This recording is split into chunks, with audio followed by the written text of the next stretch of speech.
Bonjour à toutes et à tous. Bienvenue à ce webinaire sur le thème des offres produits Microsoft, hein, donc Office 365 et SharePoint. Je me prénomme Nordine Lamriri et je suis vice-président de la partie produits chez Everteam. Je serai accompagné de Romain Dalle, directeur d'activité sur les offres, notamment Office 365 chez Sword. Ok. Bonjour à tous.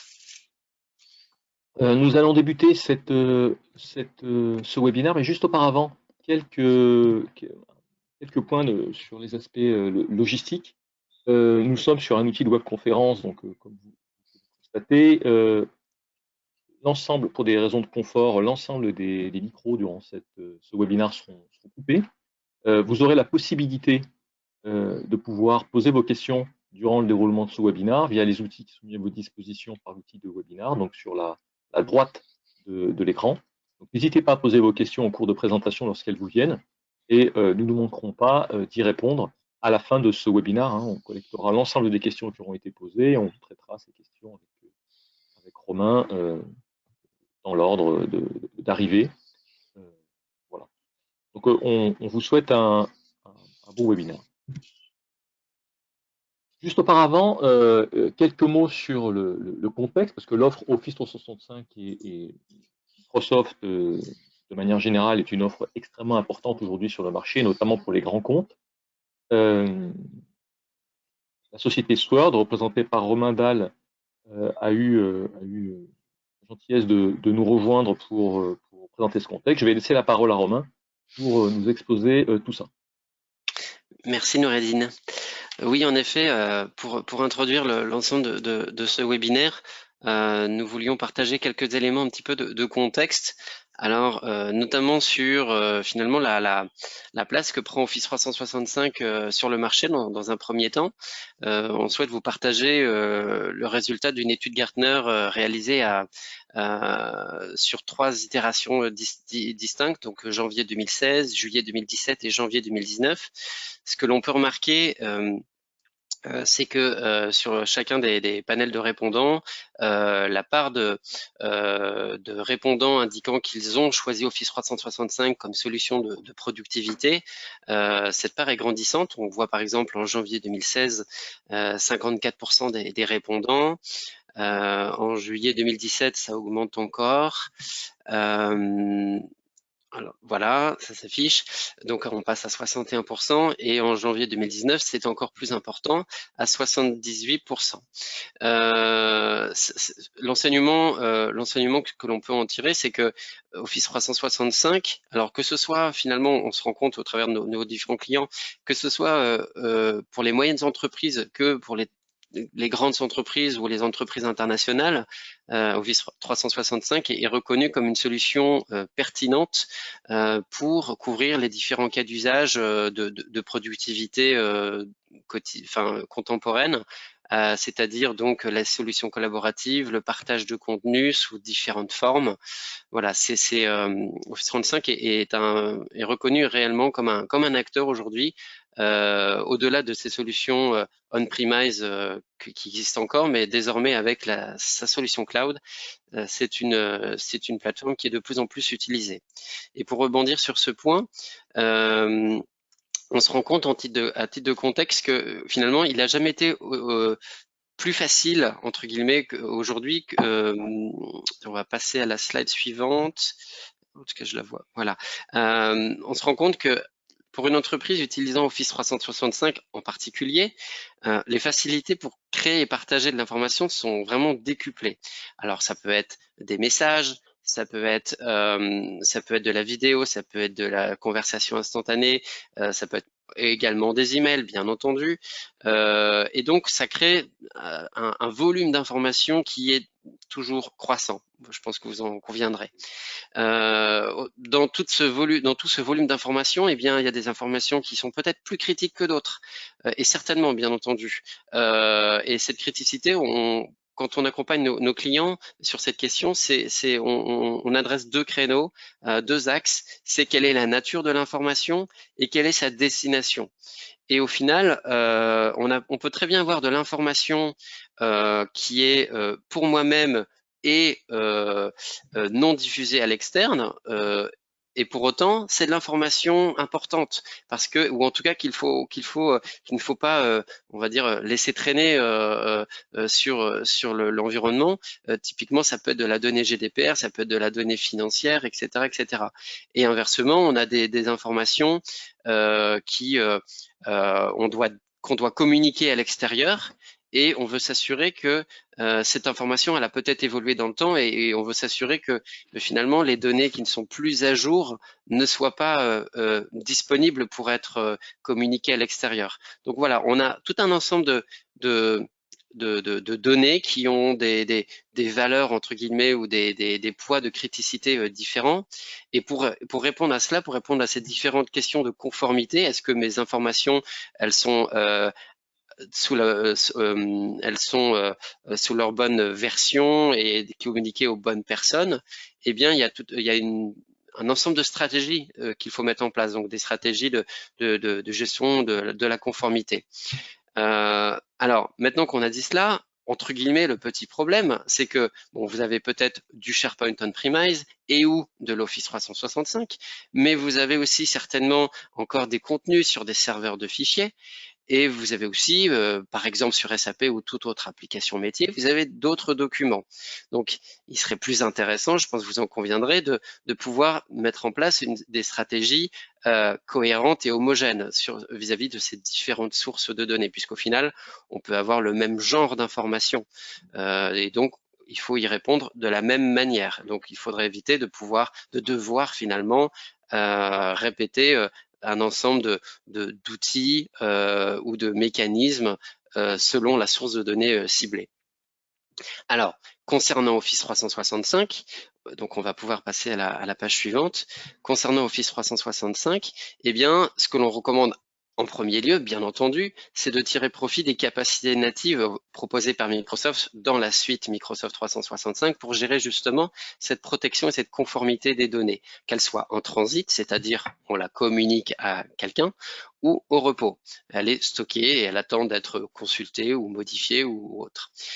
Donc ces capacités, elles sont nombreuses, on les explicitera pas aujourd'hui, ça pourrait faire l'objet bien sûr d'un autre webinaire.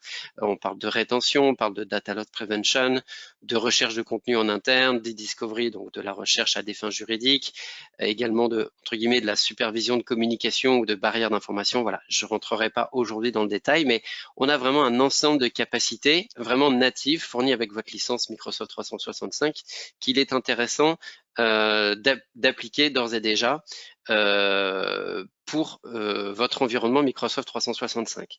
Néanmoins, comme je le disais tout à l'heure, on a nos documents, si on a Office 365, ne sont pas que dans Microsoft 365.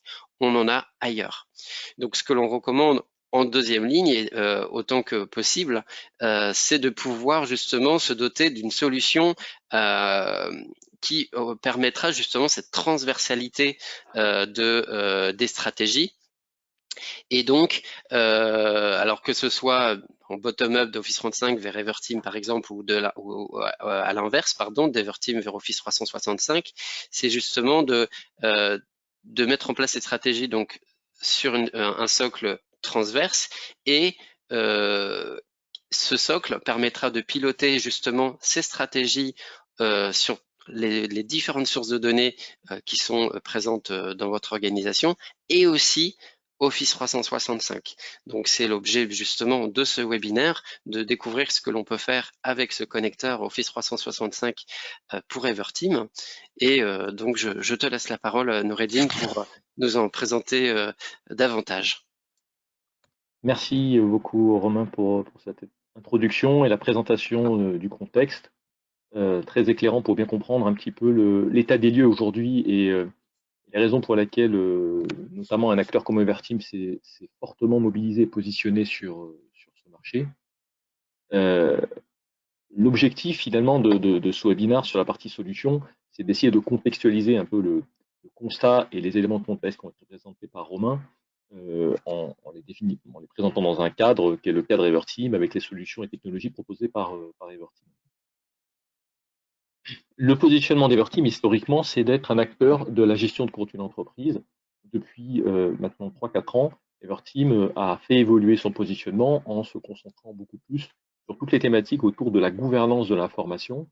Dès lors qu'on parle de gouverner l'information, l'interrogation que l'on se pose ne se centre pas uniquement sur la constitution finalement d'un silo d'information isolé, comme on pourrait l'avoir dans une JET par exemple, mais de s'interroger sur le capital informationnel de l'ensemble de l'entreprise et des moyens technologiques que l'on peut mettre à disposition d'une entreprise pour mieux appréhender, réconcilier l'information qu'elle manipule, qu'elle soit dans de l'Office 365, qu'elle soit dans un ERP, type SAP par exemple, qu'elle soit dans un file system traditionnel, qu'elle soit dans une messagerie, que finalement le système de gestion du document soit centralisé, permette d'appréhender l'information sous différents angles et ensuite d'agir dessus pour répondre à différents défis, différents enjeux. Donc, il y a différentes fonctions clés. La première, c'est d'être capable de se connecter à des actifs informationnels. Par exemple, Office 365 constitue un actif informationnel majeur de plus en plus important, comme l'a exposé Romain. Également, la possibilité de pouvoir retrouver l'information où qu'elle se trouve et là où elle est. La possibilité de pouvoir enrichir de métadonnées des documents qui sont sous-décrits, c'est ce qui arrive notamment souvent dans les espaces SharePoint, mais aussi dans des file systems, dans des messageries, des documents qui ne sont pas typés, un document PDF qui, par exemple, est un contrat, mais qui n'est pas connu finalement parce qu'il n'est pas décrit. Donc, de proposer des fonctionnalités qui vont permettre d'identifier de la donnée personnelle, de typer automatiquement les documents, de mieux décrire l'information pour pouvoir mieux la classer. Voilà, des technologies qui sont autour de ça. Ensuite, on va arriver sur des aspects plus traditionnels qui sont autour de la gestion du cycle de vie de l'information, savoir quand est-ce que le document doit rester dans l'espace source, par exemple SharePoint, quand est-ce qu'il doit être déplacé et sécurisé, quand est-ce qu'il doit être détruit. Donc toute cette gestion de cycle de vie se fait de manière totalement transverse, quel que soit l'espace applicatif dans lequel elle existe. Un document SharePoint peut se retrouver dans un ShareDrive, un ShareDrive dans un SharePoint. On peut déplacer les documents de SharePoint dans un espace d'archivage à valeur probante Everteam. Et donc, on a une plus grande fluidité de l'information. L'information devient beaucoup plus liquide, finalement, au sein du système d'information documentaire de l'entreprise pour être en adéquation avec la multiplicité des réglementations et des obligations auxquelles les entreprises doivent faire face. Et le dernier aspect, c'est tout ce qui est archivage long terme, archivage à valeur probante, garantie d'intégrité des objets stockés durant toute la durée de conservation. Pour répondre à tous ces enjeux, Everteam se positionne sur différents outils. Everteam Discover, qui est l'outil qui permet de se connecter à des sources, de faire des recherches fédérées et d'enrichir en métadonnées. Everteam Policy, qui est le référentiel de description de l'ensemble des typologies documentaires gérées par l'entreprise, qui permet de déterminer notamment la politique de rétention, et Everteam Archive, qui est la solution de records management et d'archivage de la société Everteam. En termes de couverture fonctionnelle, et spécifiquement pour ce webinaire, on va particulièrement nous concentrer sur la partie connecteur Office 365. C'est un connecteur qui sait fonctionner aussi bien sur des solutions SharePoint on-prem ou sur du SharePoint online. Donc sur du on-prem, on saurait fonctionner sur du 2013, 2016, 2019. On saurait aussi fonctionner sur du 2007 et sur du 2010, mais avec un périmètre de fonctionnalité qui serait beaucoup plus restreint, beaucoup plus destiné, par exemple, à du décommissionnement, à du nettoyage de ces SharePoint en prévision d'un décommissionnement. Le connecteur va permettre de se connecter, d'analyser pour identifier, par exemple, les documents inutiles, les documents obsolètes, les documents que l'entreprise n'a plus à conserver, les documents volumineux qu'elle pourrait traiter différemment, de déplacer, de stocker les documents qui nécessiteraient d'être archivés ou restitués via des fonctionnalités proposées par le connecteur. Ce connecteur peut être complété par d'autres modules additionnels. Un module qui s'appelle Discover, donc, comme je l'ai exposé juste avant, Search, qui est un module de recherche fédérée, donc qui permet, en lien avec le connecteur Office 365, de faire des recherches sur du Office 365, mais en simultané aussi sur les autres ressources sur lesquelles ce moteur de recherche serait interfacé. Donc on pourrait, sur une seule et même requête, retrouver tous les documents relatifs à une personne, où qu'ils se trouvent dans la messagerie, dans le RP, dans Office 365 et avoir tout le résultat fédéré et concentré au même point. On peut aussi gouverner l'information, c'est-à-dire que toute la mécanique de typage, d'enrichissement de métadonnées fonctionne aussi bien sur Office 365, mais aussi sur les autres systèmes sur lesquels le module est connecté. Donc on est vraiment sur une gestion de la politique de rétention, sur une gestion du cycle de vie global et fédéré, quelle que soit la source, notamment toutes les sources SharePoint et Office 365 sur lesquelles notre outil est connecté. Le module Policy qui va permettre de définir le référentiel de conservation, pour le dire simplement, et Everteam Archive qui va être le réceptacle en bout de chaîne qui va finalement recevoir les documents à sécuriser et proposer de l'archivage long terme permettant d'aller jusqu'à gestion, à une conservation à valeur probante des documents que vous voudriez archiver. Dans la suite du webinaire, on va balayer finalement chacun de ces aspects pour vous donner un aperçu de ce que ces technologies proposent en termes de valeur ajoutée. Premier aspect, analyse et nettoyage. Lorsqu'on se connecte à ce type d'outil, vous allez avoir un Office 365. Des utilisateurs y sont connectés pour du collaboratif, de la recherche, de la consultation, profite de l'ensemble des outils mis à disposition par ce type d'environnement. Ça peut aussi être du SharePoint on-prem. Le connecteur Office 365 Everteam peut se connecter à cette source Office 365 ou SharePoint on-prem et mettre à disposition d'un administrateur ou d'un gestionnaire, finalement, qui peut être un records manager, une vision globale, finalement, des informations qui sont dans tous ces silos SharePoint, on-prem ou online, pouvoir faire de l'analyse, du nettoyage, de la réorganisation, de manière parfaitement centralisée. Okay. Par exemple, si on va, je vais, pour que ce soit plus éclairant peut-être pour tout le monde, je vais durant le webinar me connecter en fait à l'application périodiquement pour pouvoir vous présenter tout ça. Donc là, je suis connecté à l'application Discover, donc qui est connecté à une source Office 365. Donc vous voyez ici différents dossiers. On voit le dossier accounting, différents corporate drive qui sont référencés, des documents de ressources humaines, des répertoires qui ont été créés. Si je me connecte dans mon Office 365, je vais retrouver les mêmes répertoires ici. Donc, je suis connecté ici dans mon Office 365, avec l'outil Discover à un Office 365. J'ai la possibilité de pouvoir rechercher des documents. C'est-à-dire, par exemple, je recherche tous les documents qui contiennent... je vais rechercher tous les documents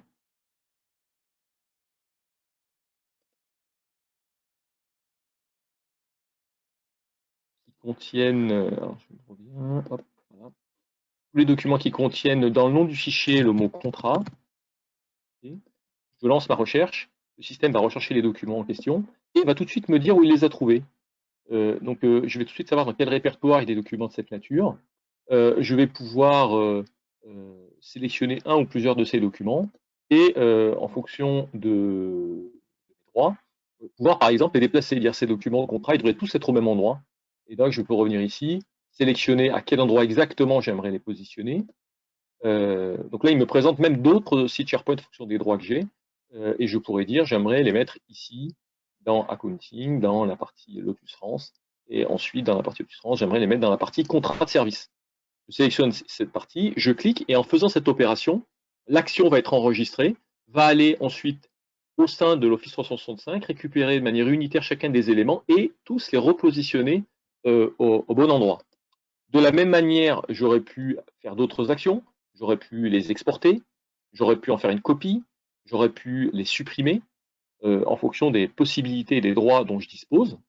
Toutes ces possibilités me sont proposées. Vous avez un ancien SharePoint 2007, vous voulez l'assainir avant de migrer parce qu'il y a beaucoup de documents et vous savez qu'il y en a énormément qui ne sont plus utiles. Vous pouvez très rapidement utiliser ces fonctions pour opérer ces opérations. Vous pouvez aussi, il y a une fonction qui détecte par exemple automatiquement tous les doublons. Si vous cliquez là-dessus, il va sur des prises d'empreintes cryptographiques vous dire s'il a trouvé des doublons. Donc là, il n'en a pas trouvé. S'il avait trouvé des doublons, il m'aurait ensuite proposé des actions pour déterminer quelle version je veux conserver. Donc il détecte automatiquement les doublons. Il me permet d'avoir également des tableaux de bord pour m'identifier le poids des documents, les formats des documents, la langue des documents. Je peux m'aller assez loin dans l'investigation pour pouvoir, par exemple, consulter pour un document précis, visualiser, par exemple, quel est le format du PDF de ce document. Là, c'est un PDF 1.2. Donc même toutes les problématiques autour de la gestion de l'obsolescence des fichiers est gérée par le composant qui va, au-delà de récupérer les propriétés, aller vraiment dans le fichier pour récupérer toutes les informations sur le contexte technique lié au document. On pourrait même aller beaucoup plus loin sur cette gestion de l'obsolescence. On pourrait même aller faire des tableaux d'analyse où on demanderait au système de faire un tableau croisé, par exemple, d'une part où il nous reprend l'information de format, voilà, d'un côté, et puis de l'autre, il va nous prendre l'information date. Je ne sais pas si ces informations sont suffisamment claires. Voilà. Donc là, il n'y a que du PDF 1.2. Il me donne ici les différentes dates ISO et les objets concernés en lien avec mon tableau. Okay. J'aurais peut-être dû, pour des raisons de lisibilité, plutôt inverser. Voilà. Hop. Et ici, format. Sachant que le point important, c'est que ce tableau n'est absolument pas statique. C'est vraiment un tableau dynamique, c'est-à-dire que quand je clique ensuite sur 2, il va m'afficher les documents du 9 septembre 2018 qui sont en format PDF 1.2. Okay. Et si je change ma requête et que je le fais sur l'ensemble des documents, il me fera un autre tableau qui m'affichera les autres documents PDF qu'il a trouvés. Donc il a trouvé aussi des 1.5 qui m'affichent ici, et que je peux aussi aller voir quand je clique dessus. Donc un outil totalement dynamique et qui est parfaitement en phase avec les documents qui sont toujours dans Office 365. Ils n'ont pas été déplacés. Vous faites ces phases d'analyse et vous pouvez déterminer les documents que vous voulez conserver et ceux que vous ne voulez pas conserver. C'est la première possibilité offerte par le connecteur. Mais en termes de gouvernance, on peut aller beaucoup plus loin. Donc, ce que je vous ai présenté. On peut aller beaucoup plus loin et aller jusqu'à l'archivage des documents identifiés. Donc, vous faites l'analyse de vos SharePoint et vous identifiez des documents qui sont pertinents. Dans ce cas-là, vous pouvez ajouter une brique additionnelle qui va verser les documents qui sont archivés vers un réceptacle qui peut être EverTeamArchive, qui est une solution d'archivage à valeur probante qui permet de prendre en compte toutes les obligations de la norme NFZ 42013, son équivalent ISO 14641, et donc sécuriser les documents, appliquer une journalisation, signer également les métadonnées, faire de l'archivage en Y, enfin, tout le dispositif relatif à cet aspect-là. Donc, vous aurez en back-office, en quelque sorte, un espace qui va accueillir les documents d'Office 365 qui seront à sécuriser et avec une main sur la disponibilité du document dans SharePoint et le moment où le document doit être archivé. Vous pourriez tout à fait avoir une copie du même document des deux côtés. Vous pourriez déplacer le document directement dans l'espace archive. Tout ça peut se déterminer en fonction de la politique que vous mettez en place. Le point qui est également intéressant, c'est qu'on peut, lorsque l'on archive, on peut faire de l'archivage dans notre outil d'archivage de valeur probante, mais on pourrait aussi faire de l'archivage dans un Amazon S3. Donc, par exemple, si vous déterminez que les documents seront à conserver, par exemple, en dehors de l'espace Office 365 dans un Amazon S3, sur le cloud, c'est quelque chose qui est tout à fait possible et que font certains de nos clients, notamment lorsque l'outil conserve des documents qui viennent de différentes sources et pas uniquement d'Office 365, comme je vous le montrais à la fin. Ça aurait pu être stocké aussi sur de l'Azure, enfin, tous les espaces de stockage cloud sont accessibles.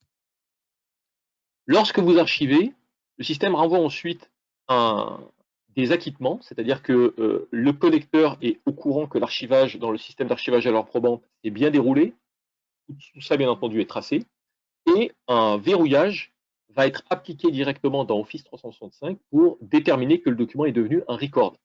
On va utiliser les fonctions standards proposées par Office 365, c'est la fonction declare, qui va permettre de verrouiller le document et de déterminer que c'est un record, et donc de s'assurer que les deux versions, celle disponible au niveau d'Office 365 et la version disponible dans l'espace d'archivage, sont parfaitement les mêmes jusqu'au moment où vous déciderez de supprimer cette version qui se trouve dans Office 365 parce qu'elle ne présente plus d'intérêt dans cet espace.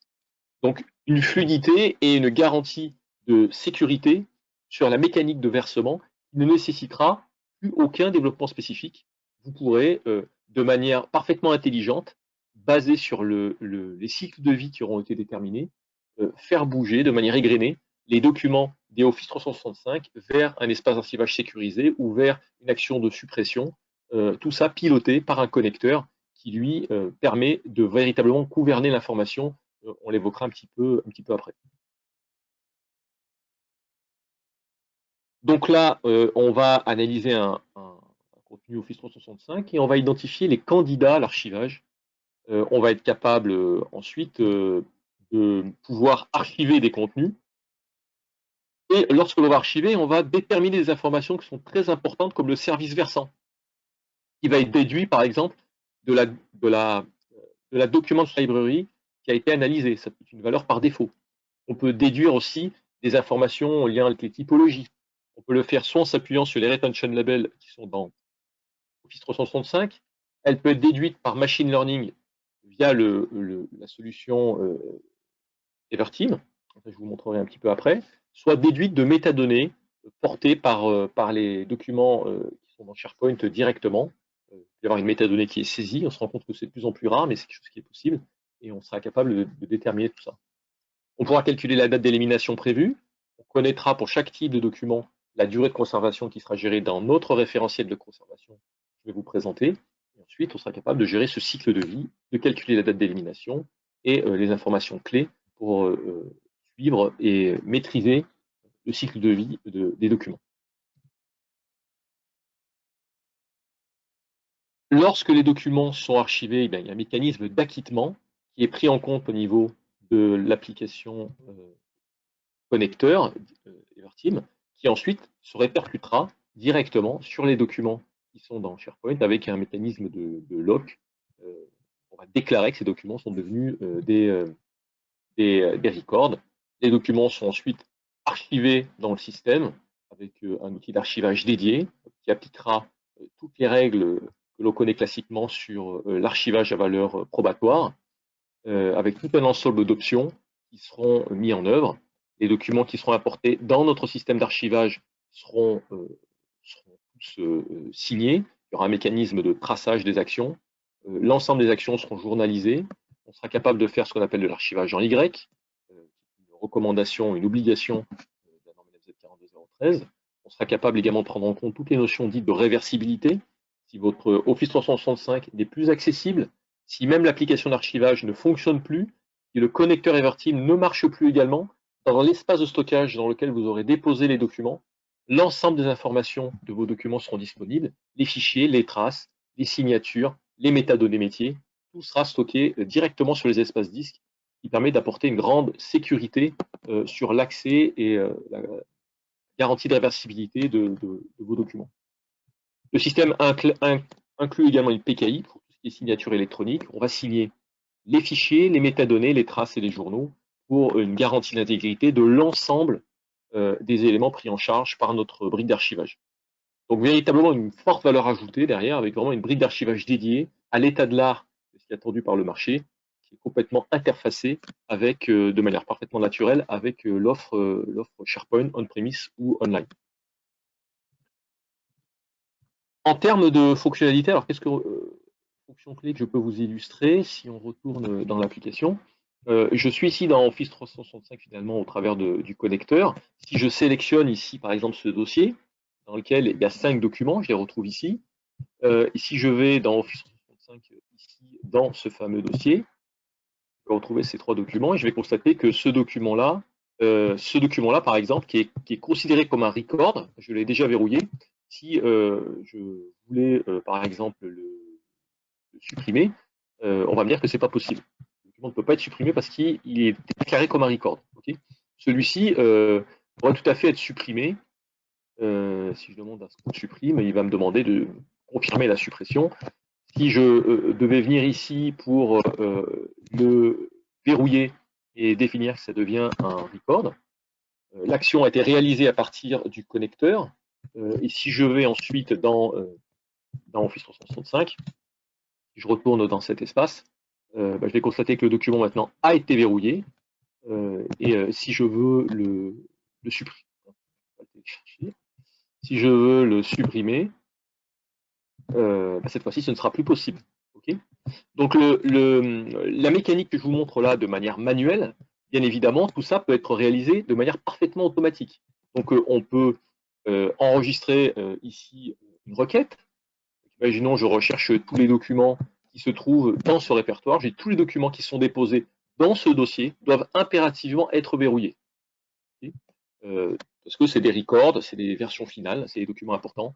Il faut les sécuriser. Il suffit ensuite que je sauvegarde, que je donne un nom,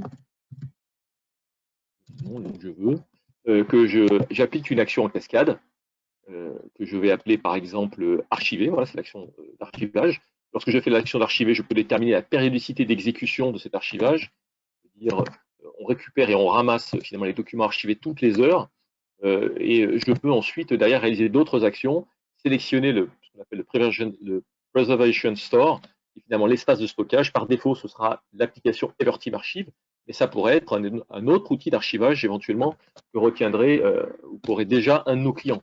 Et lorsque vous avez fait ça, ensuite, la requête va être exécutée toutes les heures, elle sera enregistrée. Toutes les heures, le système va aller dans ce répertoire, identifier les documents qui doivent faire l'objet d'un archivage et qui doivent être verrouillés comme les records. Et les documents vont être déplacés, stockés, etc., comme je vous l'ai expliqué juste auparavant. OK ? Toutes les actions que je vous montre manuellement peuvent être faites de manière automatique. La définition du périmètre pris en compte par ces actions automatisées peuvent être définies par des requêtes, par des facettes de filtrage, et le jeu de l'ensemble de ces éléments va permettre de définir des règles extrêmement pointues, qui ensuite pourront être automatisées pour prendre en compte toute la variabilité des contextes que mon entreprise peut rencontrer. On va retourner sur la présentation. Le dernier aspect, c'est, l'avant-dernier aspect, c'est la partie gouvernance fédérée. L'outil permet également de pouvoir gouverner l'information. Pour ça, il propose une brique complémentaire qui est une brique de déclaration et de référencement d'un référentiel de conservation. La majorité des entreprises qui n'ont pas d'outils le font au travers d'un fichier Excel. Dans un fichier Excel, vous avez l'activité, sous-activité, les types de documents et les durées de conservation qui sont rattachées. Vous allez pouvoir importer tout ça dans un outil qui s'appelle Everteam Policy. Vous importez votre fichier Excel. Et dès lors que vous avez fait ça, ce référentiel peut être synchronisé avec l'outil d'archivage. Ça signifie que quand vous allez poser un document dans l'outil d'archivage, il va vérifier que le type de document qui lui est déposé existe bien dans le référentiel Policy. S'il existe bien, il va récupérer les règles, les critères qui y sont associés, par exemple la durée de conservation, et il va calculer, par exemple, la date d'élimination. Donc, vous allez avoir un référentiel centralisé pour tous les documents qui seront archivés. Là où ça devient intéressant, c'est que Policy peut aussi se synchroniser avec le connecteur. Il signifie que le connecteur, lorsque le connecteur va scruter un SharePoint online ou on-premise, et qu'il va appliquer des métadonnées, il va pouvoir appliquer des métadonnées des types de documents du référentiel Policy. Il saura que ce document est probablement un contrat. Ce contrat, la valeur, le type contrat qu'il va lui appliquer, ce sera un type contrat du référentiel Policy. Il va également derrière calculer la date d'élimination qui sera la date d'élimination qui a été le délai de conservation qui sera défini dans le référentiel Policy, et donc une totale cohérence jusqu'à la source via les mécanismes d'analyse proposés par le connecteur. On va aller dans l'outil pour que je vous montre un peu comment tout ça fonctionne. On a un outil qui s'appelle Everteam Policy, il est là, et dans cet outil, vous voyez, j'ai un référentiel de conservation qui a été déclaré. Donc avec des types de documents, des sous-types de documents. Et quand je clique, il me présente le type leases, qui durée de conservation de 3 ans pour la juridiction par défaut. Je peux faire des juridictions pour différents pays, France, États-Unis, Angleterre, ou une référentiel général. C'est un outil complet de pilotage des référentiels de conservation, donc qui permet de créer des relations avec d'autres référentiels, de définir des métadonnées extrêmement personnalisées, de définir plusieurs durées, de pouvoir mettre en œuvre du versionning sur des typologies de règles, de pouvoir mettre en œuvre des workflows de validation pour être sûr que la durée de 3 ans est bien une validation conjointe, par exemple entre le légal, entre le management, entre les métiers, pour à la fin aboutir finalement à un référentiel qui est exploitable et utilisable. Dans Policy, ce référentiel, dans Discover, excusez-moi, dans le connecteur, ce référentiel a été synchronisé, ce qui fait que si je choisis Par exemple, j'enlève ce filtre, si je choisis n'importe quel type de document, revenir. Si je choisis n'importe quel type de document, par exemple celui-ci, ici je décide de le typer, les types de documents qu'il va me proposer sont les types de documents qu'il y avait dans Policy. Donc on reconnaît ici leases, le type de document que j'avais choisi tout à l'heure. Donc là, je vais référencer par exemple un document de type ressources humaines. Voilà, employee. Je vais choisir la juridiction, par exemple, de France. Je vais saisir une date de début, qui sera par exemple cette date-là. Je vais choisir un content type, donc on peut définir même des sets de métadonnées qui sont propres à chaque type de document. Le système va permettre de saisir ensuite des métadonnées additionnelles. Je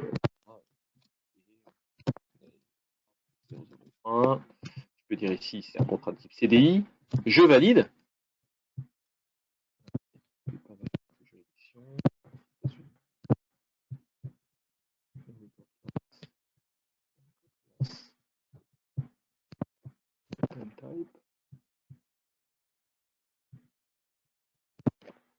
Ok. Ça marche dans ce cas-là. Il y a un problème de droit. Voilà. Il y a un problème de droit ici. On va prendre un document déjà typé. Genre, dans mon espace ici, on va aller dans la partie gouvernance. Si je prends un document qui est déjà typé, il va me présenter ici les documents que j'ai déjà typés avec le système contrat and agreement.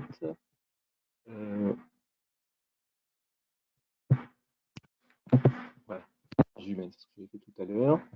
Si je choisis ces types de documents, le système a bien typé le document comme étant ressources humaines. Alors le système me dit que ça a été fait manuellement. Il a appliqué une juridiction par défaut. Il a calculé la date par défaut à partir de laquelle il doit calculer la durée. Il a calculé la date d'élimination prévue. Et il a associé ici un content type. Ces informations-là n'existent pas finalement dans Office 365, même si ce document est bien dans Office 365. Ça complète finalement le cycle de vie, c'est connu par le connecteur qui ensuite saura quoi faire de ce document. Est-ce qu'il devra le laisser dans Office 365? Est-ce qu'il devra le déplacer dans une brique d'archivage? Est-ce qu'il devra le détruire? Donc, il y aura un pilotage qui sera centralisé et géré. Dans le mécanisme que je vous ai montré, je l'ai fait à la main. J'aurais pu tout à fait, comme tout à l'heure, faire une requête, dire tous les documents qui contiennent le terme contrat, j'enlève ce filtre, et qui sont situés dans le dossier accounting, doivent faire l'objet d'un typage automatique. Dans ce cas-là, je viens ici, je vais mettre un intitulé, je vais choisir une action, qui est l'action de gouvernance, je vais mettre une périodicité, je vais choisir, comme je l'ai fait tout à l'heure, un type de document, je vais mettre ressources humaines, voilà, et puis comme tout à l'heure, je vais le compléter, mettre une valeur, et donc, sur la base de cette règle, il va ensuite automatiquement typer avec ce type de document tous les documents qui répondront à la requête que je viens de fixer. Ça, c'est un moyen de fonctionnement. L'autre moyen de fonctionnement qui est encore plus élaboré, c'est que l'outil utilise des mécanismes dits de machine learning. Donc, on va être capable de définir ici des mécanismes de classification automatique basés sur le contenu des documents. On doit entraîner le système en lui donnant finalement des documents qui ont été prétypés à la main ou qui ont été prétypés par des règles. Et ensuite, on va être capable d'évaluer, de configurer, entre guillemets, et d'optimiser le composant de classification automatique. On peut appliquer ce qu'on appelle des tests sur un pourcentage du corpus de documents, déterminer quand est-ce que les résultats en termes de précision et de rappel sont conformes à ce que l'on attend. Et dès lors que les résultats sont probants, on enregistre cette configuration et le système va être ensuite capable, par analogie, finalement, par comparaison de documents sur la base du contenu textuel, pour déterminer automatiquement la typologie documentaire qui est associée au document. Donc on aura des typologies de documents qui seront déterminées de manière manuelle, des typologies de documents qui seront déterminées de manière automatique, et tout ça sera piloté directement par l'outil. Le dernier aspect qu'on voulait vous présenter sur ce webinaire, alors juste avant, le dernier point aussi que je voulais vous présenter sur la partie gouvernance fédérée, c'est que Policy peut aussi se synchroniser avec Office 365. Alors comme vous le savez, dans Office 365, il y a des mécanismes de description des typologies de documents, ce qu'on appelle les retention labels. Si vous utilisez les retention labels dans Office 365, on est capable aussi de synchroniser les typologies qu'il y a dans Policy avec Office 365, ce qui fait que quand une personne va typer un document dans Office 365, quand il nous allons, nous, automatiquement, avec le connecteur, typer les documents par règle ou par classification automatique, ou lorsqu'ils seront typés directement dans l'outil archive, les types de documents utilisés sont parfaitement les mêmes. Quand je suis ici dans Office 365, si je sélectionne ce document, et si je veux modifier les métadonnées, les types de documents que j'ai là sont bien les types de documents que j'ai dans mon policy. Donc, je vais avoir aucune chance de faire une erreur. Finalement, le type de document que je vais sélectionner sera bien un type de document connu par l'ensemble des briques qui, derrière, prennent le relais au niveau du cycle de vie. Donc, une cohérence au niveau du mode d'application de typologie documentaire qui est extrêmement poussé et pointu. Le dernier aspect, c'est la partie recherche fédérée. Alors, très rapide, hein, en termes de recherche fédérée, l'outil, le composant de recherche peut, comme je vous l'expliquais, faire de la recherche sur Office 365. Mais il pourrait aussi, de manière simultanée, faire des recherches sur des share drives. C'est des connecteurs additionnels qui se pluguent sur le même outil, sur du système SAP, ECC ou S4, sur de la messagerie ou sur tout autre système que vous auriez en interne, même des applications spécifiques que vous auriez construites. Donc, la possibilité de réaliser toutes les actions que je vous ai présentées, pas uniquement sur de l'Office 365, mais sur l'ensemble du capital informationnel que vos entreprises gèrent. Et dans ce cas-là, vous allez avoir directement dans un espace Office 365 ou autre, vous allez avoir la possibilité finalement de voir les différents corpus sur lesquels vous avez un accès. On va aller dans une base, alors qui est différente de celle que j'ai utilisée depuis le début, qui contient un share drive file system, l'outil archive, un Office 365, même un espace Teams. Je peux derrière rechercher des documents, appliquer des typologies documentaires ou juste chercher un document. Je cherche pour une société qui s'appelle Demu, tous les contrats qui ont fait l'objet d'une exécution. Je recherche ça. Mon système va me permettre de retrouver les documents concernés. Je vais pouvoir rentrer dedans pour les investiguer. Le système est même capable de détecter les données personnelles au sein de ces documents. Je cherche là où Hong Kong a été cité. Il a été cité 5 fois dans le document. J'aurais pu venir ici et avoir une vision plutôt orientée personnelle. Dans ce cas, le système me présente un tableau de bord qui est complet sur les données personnelles de l'ensemble des documents que j'analyse. Je pourrais lui dire, il n'est pas normal que dans mes documents, j'ai des documents qui contiennent un IBAN. J'en ai 273 pourtant qui en ont. Je peux dire, montre-moi les documents qui contiennent un IBAN. Ils sont situés ici. Pour ces documents qui contiennent un IBAN, j'aimerais savoir qui contiennent un IBAN qui est en lien avec la BNP, l'organisation de la BNP. Je peux ensuite avoir la liste résultats, voir les documents concernés et toujours visualiser, voir exactement où se sont trouvés les IBAN. Si je le désire, je peux aussi prévisualisation du document qui sera ouvert là où se trouve le document. Il peut être dans SAP, il peut être dans un share drive, il peut être dans Office 365. Il va me présenter les documents et les fameux IBAN se trouver ici. J'aurais eu du mal à les trouver si je n'avais pas eu un outil de cette nature pour être capable de détecter les données personnelles où qu'elles se trouvent. Donc, un outil qui s'amorce finalement sur un Office 365 qui est la source entre guillemets, de référence, mais qui peut s'étendre pour proposer une gouvernance fédérée. Et c'est finalement la valeur ajoutée de la proposition Everteam, c'est qu'elle est orientée gouvernance de l'information. Pour proposer de la recherche fédérée sur les documents SharePoint ou non, à partir d'une interface unique. Vous proposez de la gouvernance fédérée de l'ensemble des documents d'entreprise, incluant bien sûr les documents SharePoint. Vous proposez un archivage sécurisé, automatique et transparent des documents et des métadonnées pouvant aller jusqu'à la valeur probatoire. Et enfin, des mécanismes d'analyse et de nettoyage des documents SharePoint ou non d'ailleurs, hein, sur lesquels on pourra détecter des données personnelles, des données sensibles, et finalement derrière, opérer un assainissement, une optimisation du capital informationnel qui à terme pourra être complètement gouverné. Donc une approche globale d'un système qui finalement se positionne sur une logique de gouvernance à la source jusqu'à la destruction via différents composants que je vous ai exposés durant ce webinaire avec Romain. J'en ai terminé sur la partie présentation. Je suis désolé parce que j'ai légèrement dépassé par rapport au planning qu'on s'était fixé. On peut peut-être passer à la phase de questions-réponses pour pouvoir répondre à vos interrogations. Oui, effectivement, on a eu quelques questions pendant le webinar. Je suis pas tout à fait sûr de bien la comprendre, par contre, donc je vais laisser la parole à la personne qui l'a posée. Est-ce qu'on vous entend, Séverine? Est-ce que vous pouvez parler, s'il vous plaît? Oui, bonjour, vous m'entendez? Oui, oui. Donc, je suis de la société EDF et donc on travaille sur tout ce qui est documents commerciaux et on a énormément d'échanges avec les clients côté SMS et mail. Donc, ce qui fait qu'on fait des échanges de conversations. On pourra à terme aussi certainement le faire avec Teams, on le fait aussi avec WhatsApp, avec toutes ces applications de réseaux sociaux actuels.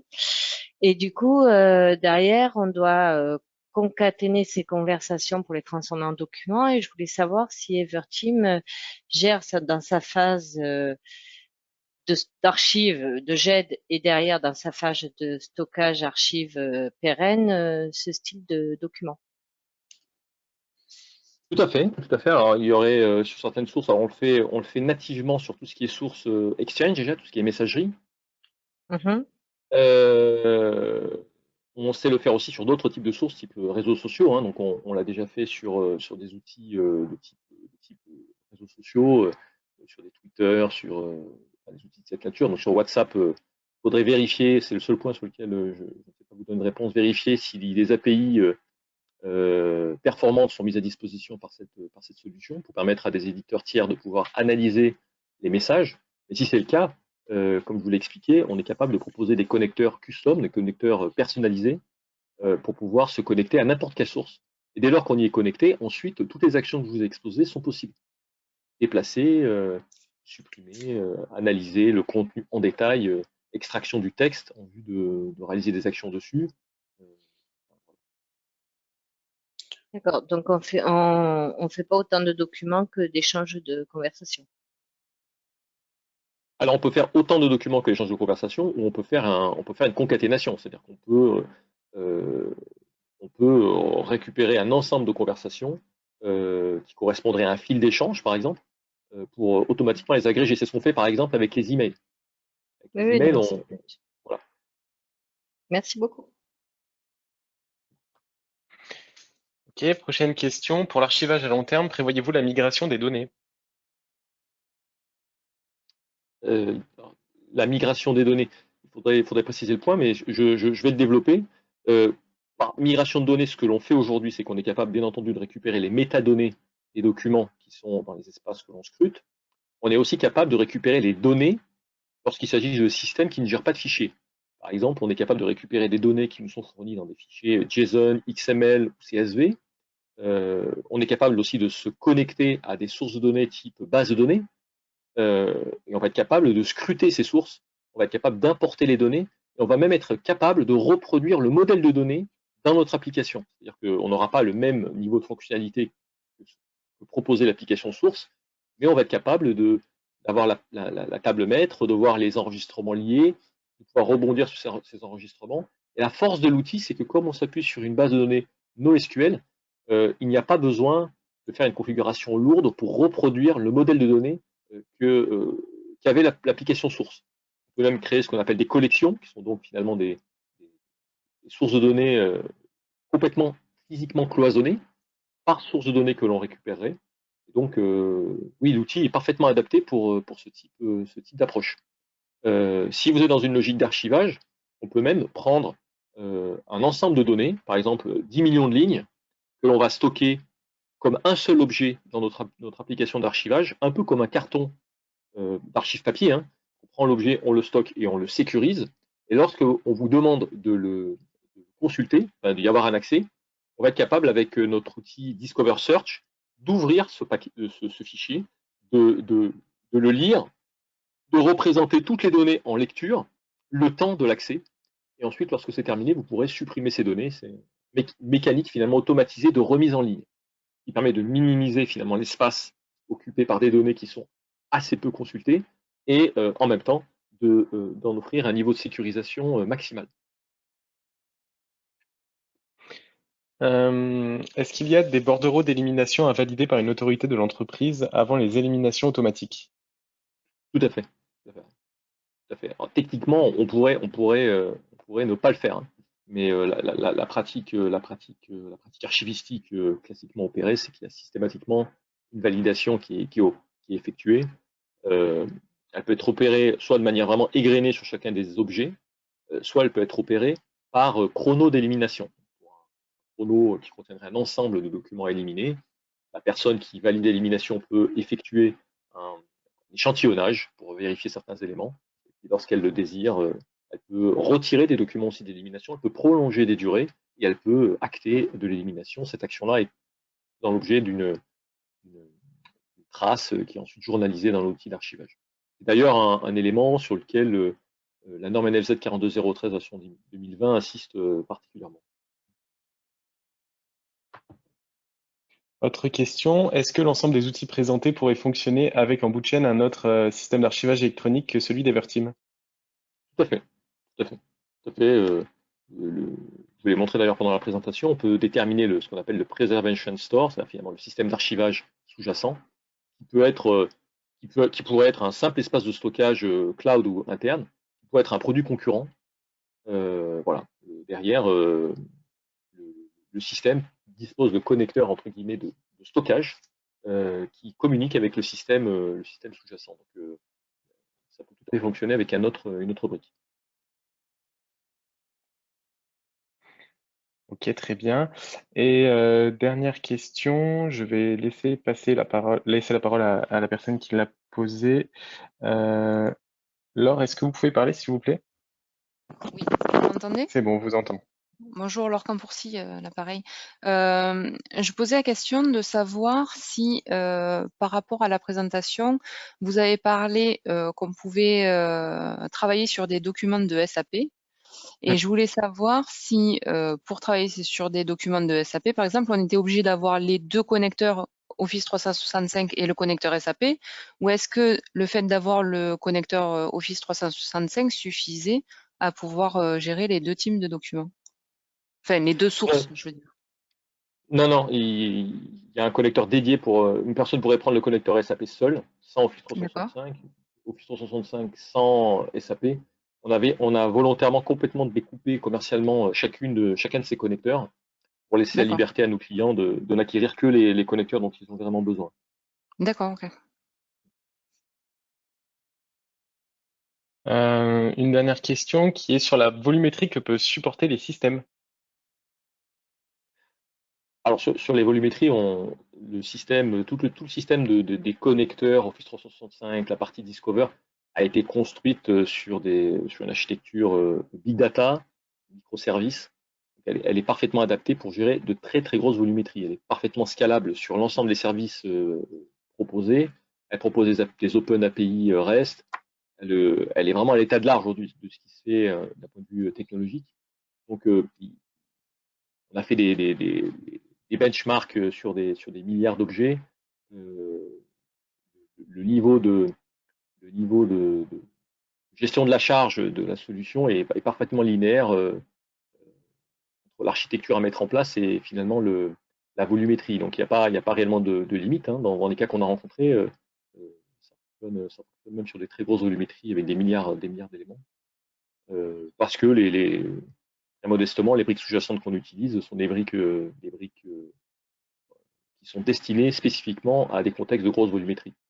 La brique, les briques que l'on propose sont plutôt, à la base, quand même plutôt destinées aux grands comptes et sont conçues pour pouvoir fonctionner et pour fonctionner avec de grosses volumétries.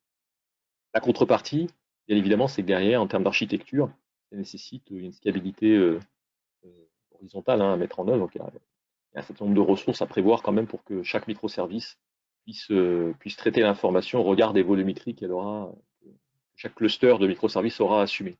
Mais sinon, non, il n'y a pas de contrainte liée spécifiquement à la volumétrie. Et dans la continuité de cette question, quelle architecture Big Data et comment est-ce qu'on fait avec Cloudera?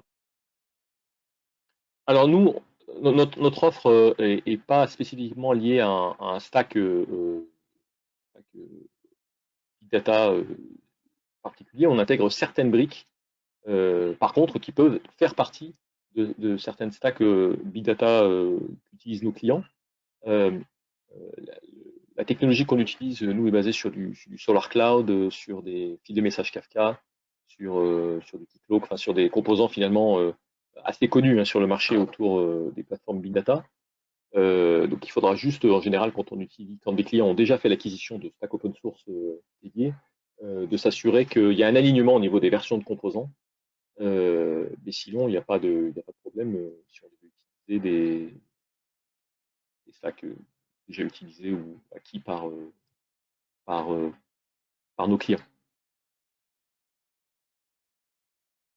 On a encore une question. Pour rejoindre la question sur les connecteurs, une partie de la présentation montrait les interactions avec la recherche fédérée. À quel moment se servir des connecteurs et de la recherche fédérée? En fait, la recherche fédérée, dès lors qu'on a le composant Discover Search, la recherche fédérée est de fait disponible. Si vous n'avez que le connecteur Office 365, la recherche fédérée, elle va être relativement peu fédérée finalement. Et vous allez peut-être vous-même vous dire, finalement, la recherche qui est proposée dans Office 365 me suffit.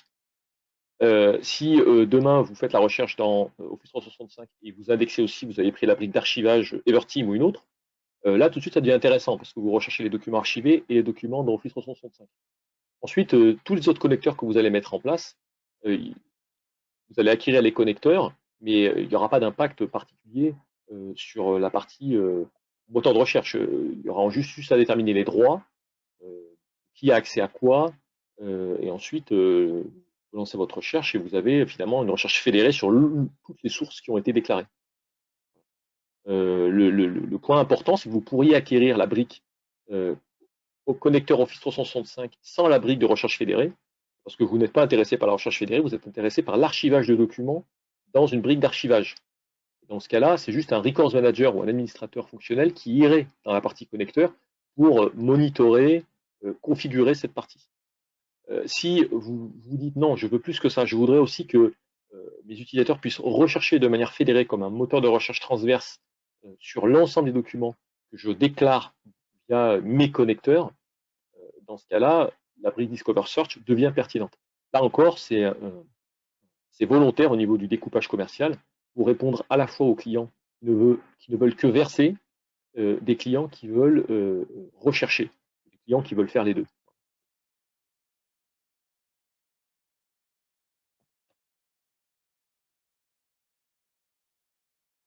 La solution Discover s'appuie-t-elle sur les droits d'Office 365? Tout à fait. Tout à fait. Il n'y a aucune ingérence qui est appliquée au niveau des droits. C'est toute la complexité d'ailleurs de ces connecteurs qui systématiquement appréhendent la mécanique de droit qui est liée aux sources que le système analyse.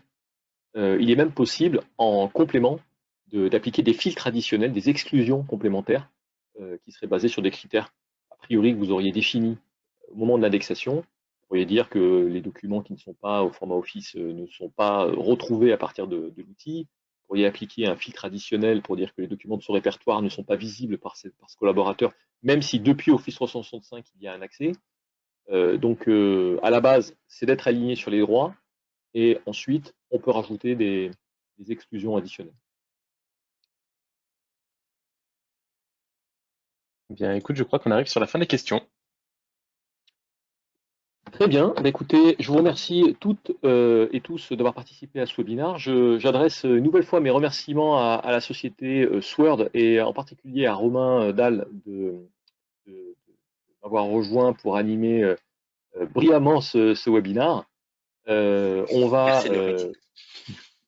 vous transmettre le support de présentation. C'est Daniel et Nicolas qui vont s'en charger. On se permettra de rajouter quelques slides additionnels qu'on ne voulait pas vous faire subir pendant cette présentation, notamment sur la présentation des sociétés et des intervenants.